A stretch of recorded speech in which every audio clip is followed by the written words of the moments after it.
اعوذ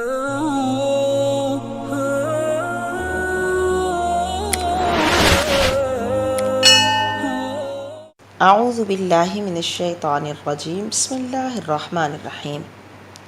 اللہ نے قرآن میں کئی مقام پر یا اولی الالباب کہہ کر عقل والوں کو مخاطب کیا ہے، اور حدیث پاک میں بھی ارشاد فرمایا گیا ہے کہ ما خلق اللہ خلقا اکرم من العقل، اللہ تعالیٰ نے عقل سے زیادہ مکرم کوئی مخلوق پیدا نہیں فرمائی۔ حضرت ابو ہریرہ رضی اللہ تعالیٰ عنہ بیان کرتے ہیں کہ میں نے رسول اللہ صلی اللہ علیہ وسلم کو فرماتے سنا کہ سب سے پہلے اللہ تعالیٰ نے قلم کو پیدا فرمایا، پھر نون یعنی دوات کو پیدا فرمایا، پھر اسے حکم فرمایا کہ لکھ۔ اس نے کہا کیا لکھوں؟ فرمایا جو ہو چکا، جو ہونے والا ہے۔ پھر عقل کو پیدا فرمایا اور اس سے ارشاد فرمایا مجھے میری عزت کی قسم تجھے اس شخص میں رکھوں گا جس سے میں محبت کروں گا، اور اس شخص میں کم رکھوں گا جو مجھے ناپسند ہوگا۔ کچھ لوگ بظاہر عقل مند نظر آتے ہیں، مگر وہ صرف چند باتوں کا علم جانتے ہیں، لیکن حقیقتاً عقل مند نہیں۔ جیسے بہت سے غیر مسلم بہت علم جانتے ہیں اور بہت سی ایجادات انہوں نے کر لیں، مگر عقل مند نہیں، کیونکہ اگر عقل مند ہوتے تو اسلام قبول کرتے۔ علامہ تفتازانی لکھتے ہیں کہ ما کسب احد شیئا افضل من عقل یہدیہ الی ھدی ویردہ عن ردی، کسی شخص نے عقل سے افضل کوئی چیز نہیں کمائی جو ہدایت کی طرف رہنمائی کرے اور دلالت یعنی گمراہی سے منع کرے۔ صاحب قاموس کہتے ہیں علم کو عقل کہتے ہیں، اور کتاب الحکم میں ہے کہ عقل حماقت کی ضد ہے۔ عقل نفع و نقصان کو جاننے کی قوت کا نام ہے، عقل خیر و شر میں تمیز کرنے کا نام ہے۔ عقل ایک روحانی نور ہے جس سے علوم ضروریہ کا ادراک ہوتا ہے، اور یہ وہ طبعی صفت ہے جس سے انسان میں فہم خطاب کی صلاحیت ہوتی ہے۔ قرآن میں عقل اور ادراک کی نسبت دل کی طرف کی گئی، کیونکہ عقل کا محل دماغ ہے، اور اس پر دلیل یہ ہے کہ اللہ تعالیٰ نے جس کام کی استعداد اور صلاحیت جس عضو میں رکھی ہے اس کا محل اسی عضو کو بنایا ہے، اور یہی اللہ تعالیٰ کی عادت جاریہ ہے۔ اور ہم بداہتاً جانتے ہیں کہ غور و فکر اور سوچ و بچار کا کام دماغ سے لیا جاتا ہے۔ یہی وجہ ہے کہ زیادہ مطالعہ کرنے اور سوچ و بچار سے دماغ تھک جاتا ہے، لیکن دل کو تھکاوٹ نہیں ہوتی۔ لہٰذا امام مالک فرماتے ہیں کہ عقل دماغ میں ہے، اور امام شافعی کہتے ہیں کہ عقل قلب میں ہے۔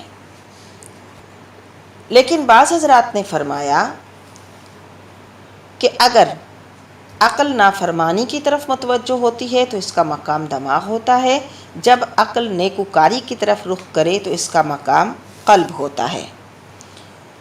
پوری کائنات میں اللہ کے نبی صلی اللہ علیہ وسلم کو سب سے زیادہ عقل عطا کی گئی۔ حضرت وہب بن منبہ فرماتے ہیں میں نے 70 کتابوں میں پڑھا ہے کہ اب تک جتنی عقل عالم کو عطا کی گئی وہ اللہ کے رسول صلی اللہ علیہ وسلم کے عقل کے مقابلے میں ایسی ہے جیسے تمام عالم کی ہواؤں کے مقابلے میں ایک ذرہ، یعنی تمام عالم کی عقل حضور اقدس صلی اللہ علیہ وسلم کی عقل کے مقابلے میں مثل ایک ذرہ ہے۔ اللہ کے نبی صلی اللہ علیہ وسلم نے عقل مندی کی تشریح کرتے ہوئے ارشاد فرمایا کہ عقل مند وہ ہے جو لوگوں میں سب سے زیادہ حرام کام سے بچے اور نیک کاموں کا زیادہ آرزو مند ہو۔ اسی طرح فرمایا کہ تم میں سب سے زیادہ عقل مند وہ ہے، سب سے بڑا عقل والا وہ ہے جو مرنے سے پہلے مرنے کی تیاری کر لے۔ تو گویا اللہ کی اطاعت وہ کرتا ہے جو عقل والا ہو، اور اسی طرح عقل کی بنا پر ہی دنیا اور آخرت میں بندے کی افضلیت ہے۔ جیسا کہ ایک شخص کے بارے میں پوچھا گیا کہ جو قیام زیادہ کرتا ہے اور سوتا کم ہے، اور دوسرا شخص جو ہے وہ قیام زیادہ کرتا تھا اور سوتا کم تھا، قیام کم کرتا تھا اور سوتا زیادہ تھا۔ جب پوچھا گیا ان کی عبادت کے بارے میں تو فرمایا گیا کہ جو شخص زیادہ عقل والا ہے وہی دنیا اور آخرت میں افضل ہے۔ کیونکہ حضرت ابن عمر رضی اللہ تعالیٰ عنہ بیان کرتے ہیں کہ اللہ کے رسول صلی اللہ علیہ وسلم نے ارشاد فرمایا، کسی شخص کے اسلام کے بارے میں تعجب نہ کرو یہاں تک کہ تم اس کی عقل کی گرہ کو جانو۔ اسی لیے حضرت معاویہ بن قرہ فرماتے ہیں کہ بے شک کوئی قوم حج کرتی ہے، عمرہ کرتی ہے، جہاد کرتی ہے، نماز پڑھتی ہے، روزہ رکھتی ہے، لیکن قیامت کے دن ان کی عقلوں کے مطابق انہیں اجر عطا ہوگا۔ حضرت ابو زکریا نے تو فرمایا کہ جنت کی نعمتوں کی لذت انسان کو ان کی عقل کے مطابق حاصل ہوگی۔ اسی لیے حضرت ابو العلا کہتے ہیں کہ ایمان کے بعد کسی بندے کو عقل سے افضل کوئی چیز نہیں دی گئی۔ اور حضرت لقمان علیہ السلام نے اپنے بیٹے کو نصیحت کرتے ہوئے فرمایا تھا کہ اے بیٹے، اللہ سے عقل طلب کرو، بے شک زیادہ عقل مند شخص اللہ تعالیٰ کے نزدیک زیادہ اچھے عمل والا ہوتا ہے، اور بے شک شیطان عقل مند شخص سے دور بھاگتا ہے اور اسے بھگانے میں کامیاب نہیں ہوتا۔ اے بیٹے، عقل سے افضل اللہ تعالیٰ کی عبادت کسی چیز کے ذریعے نہیں کی گئی۔ لہٰذا عقل وہ ضروری چیز ہے جو انسان کو فضیلت دلواتی ہے۔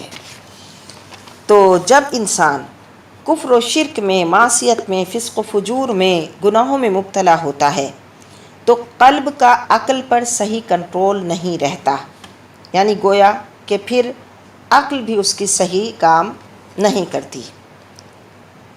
اسی طرح جب انسان عمر کے حساب سے بڑھتا جاتا ہے تو اس کی عقل میں خلل آتا ہے، لیکن سیدنا ابن عباس فرماتے ہیں کہ کامل مسلمان یعنی کامل ایمان والا مسلمان جیسے جیسے عمر میں بڑھتا ہے تو اس کی عقل بڑھتی چلی جاتی ہے، کیونکہ اس کی معرفت بڑھتی چلی جاتی ہے۔ لہٰذا حضرت عبد المالک بن عمیر فرماتے ہیں کہ ہمارے دور میں کہا جاتا تھا کہ تمام لوگوں میں سب سے بڑھ کر بقائے عقل قرآن پڑھنے والے لوگوں کو حاصل ہوتی ہے۔ اور ایک اور روایت ہے کہ من جمع القرآن متع اللہ بعقلہ حتی یموت، جو شخص قرآن کی بکثرت تلاوت کرے یا قرآن حفظ کرے، اس پر عمل کرے، اللہ تعالیٰ مرتے دم تک اس کی عقل سے اس کو نفع دے گا۔ تو قرآن مجید پر عمل پیرا حضرات، اللہ کے احکام کی پیروی کرنے والے چونکہ محرمات اور ممنوعات سے بچتے ہیں، اللہ کے حرام کردہ کو چھوڑ دیتے ہیں اور اپنے بدن کو حرام خوری سے محفوظ رکھتے ہیں، اس لیے ان کا قلب اعتدال پر قائم رہتا ہے اور دماغ کو صحیح مواد فراہم کرتا ہے۔ یہی وجہ ہے کہ ایسے لوگوں کی عقل تا حیات قائم رہتی ہے۔ اور اب علامہ اقبال فرماتے ہیں کہ عقل اور عشق ایک دوسرے کے لیے لازم و ملزوم ہیں۔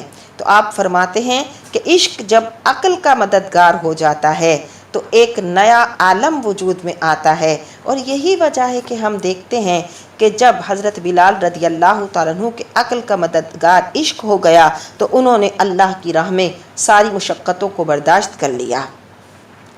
جب حضرت ابوبکر صدیق رضی اللہ تعالیٰ عنہ میں دیکھتے ہیں کہ ان کی عقل کا مددگار عشق ہو گیا، تو جب انہوں نے حضرت بلال کا سودا کیا اور اتنا مہنگا سودا کر کے جب حضرت بلال کو لے کر چلنے لگے تو ابو جہل نے کہا، ابو بکر تم تو بہت بڑے تاجر ہو، میں نے تو تمہیں کبھی یعنی خسارے والا سودا کرتے نہیں دیکھا، آج تم نے کیسا سودا کیا ہے؟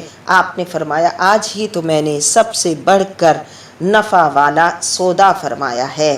تو اس لیے علامہ اقبال کہتے ہیں عشق جب عقل کا مددگار ہوتا ہے تو ایک نئی کائنات کا نقش بنانے لگتا ہے۔ سو ہمارے صحابہ کرام علیہم الرضوان نے بہت عقل مند تھے، اور اس عقل کے ساتھ عشق مصطفیٰ صلی اللہ علیہ وسلم کی جب روشنی شامل ہو گئی تو پھر انہوں نے ایک عالم کو فتح کر لیا، اور اللہ رب العزت نے بھی رضی اللہ تعالی عنہم ورضوا عنہ کا تاج ان کے سر سجا دیا۔